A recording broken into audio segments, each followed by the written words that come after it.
Fala galera, beleza? Seja muito bem-vindo a mais um Pílula de Inovação. Meu nome é Pedro, eu sou fundador da Ensaio e a gente está aqui com o Cris, que é... Oi pessoal, tudo bem? Cris, designer de vendas aqui na Ensaio. Show! Acho que é legal falar sobre a ideia do Pílula, né? O que é o Pílula? Sim, A ideia da gente trazer pílulas de inovação é realmente a gente trazer conteúdos em doses sobre inovação. Normalmente, quando a gente vê inovação, é algo muito maçante, algo muito pesado, enfim, que a gente acaba não digerindo. Então, acho que essa é a ideia principal do Pílula, né? sim. Vamos lá! Só que aí hoje é um dia especial, aniversário do Pedro Piovan. Você viu que a gente tem bastidores aqui, né? Tem plateia. A ideia do Pílula de Inovação de hoje é a gente explicar o que realmente significa ter foco no ser humano. Porque todo mundo fala, tem que ter foco no ser humano, tem que ter foco no cliente. Essa ideia não é nova. Mas eu acho que só o que significa mudou. Né? Sim, e sabe como que eu mato normalmente o potencial cliente? Eu faço uma pergunta que é assim, a gente tem foco no ser humano, eles falam, a gente é muito voltado ao cliente e tal. Tá, mas como que vocês fazem isso então? E aí normalmente é um breu, assim, porque todo mundo fala, não, nossa, tá lá na. Cara, a primeira página, entra em vários sites aí, abre 10 páginas de empresas diferentes.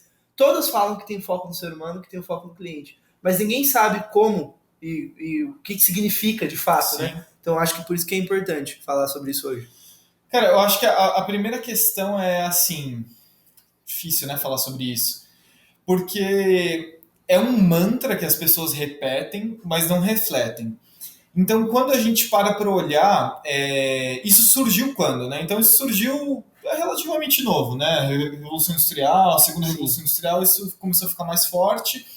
E o ser humano, naquela época, ele era mais simples, eu coloco entre bastantes aspas, porque ele não demonstrava tanta complexidade como demonstra hoje. Então, antigamente, a gente consumia 2 ou 3 tipos de, sei lá, de refrigerante, tinha 1 ou 2 marcas de água, então era mais simples, a gente falava só mais no nível comportamental. Hoje a gente começa a conversar no nível muito mais psicológico, ou seja, entender realmente qual que é a estrutura psicológica daquele consumidor médio ou consumidor extremo, dependendo de como você for olhar, para entender a complexidade que envolve aquela estrutura.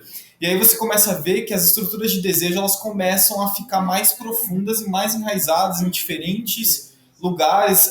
O ser humano ele começa a ficar mais complexo em termos de análise. Ele sempre foi complexo. Sim. A questão é que a gente sempre analisou ele com baixo grau de penetração, vamos falar assim. Perfeito.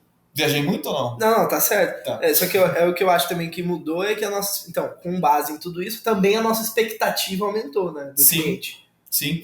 E existem outros pontos, né? Nós, como consumidor, a gente é mais ativo hoje, a nossa voz ela é mais importante. Então, do lado da empresa, fica muito mais complexo de analisar quem é esse ser humano. E aí, aonde que eu vejo as empresas cair? Elas não abraçam essa complexidade. Elas falam, é complexo, mas tá bom, a gente explica aqui com base em personas. A gente tem 2 ou 3 personas aqui, não que persona seja um método ruim, mas às vezes ele não é suficiente para o grau de profundidade que a gente pode ter, mas é importante. Por que então ter profundidade? Boa.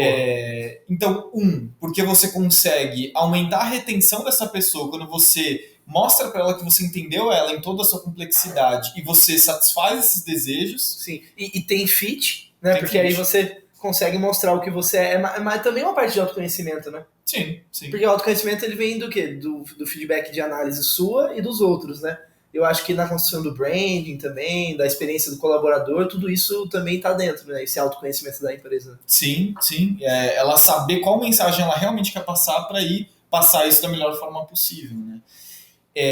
Então, com base nisso, você consegue aumentar a retenção, porque a pessoa se sente realmente identificada, acho que é isso que a gente está falando, né, sobre Exato. Identidade.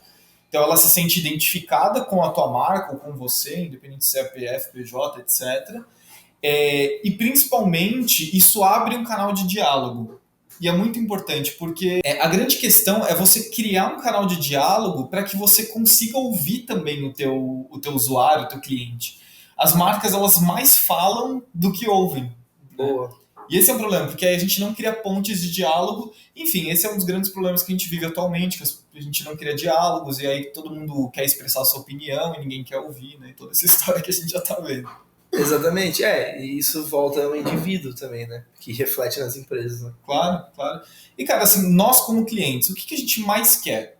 É ser ouvido.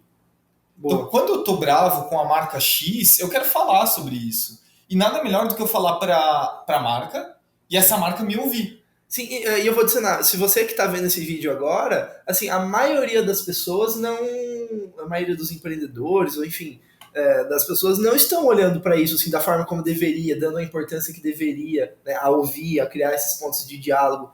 Então, se você que está aqui começa a entender processos de abordar para ouvir o ser humano, de pesquisa, enfim, essa abordagem do design também, com certeza você já vai estar lá na frente em comparação dos Com outros. certeza. Assim. Assim, a gente não está usando os termos, mas a gente pode falar que isso que a gente está falando é Customer Experience, Employee Experience. É importante a gente não usar os termos para a gente mostrar que CX, que é Customer Experience, é um resultado desse olhar. Boa.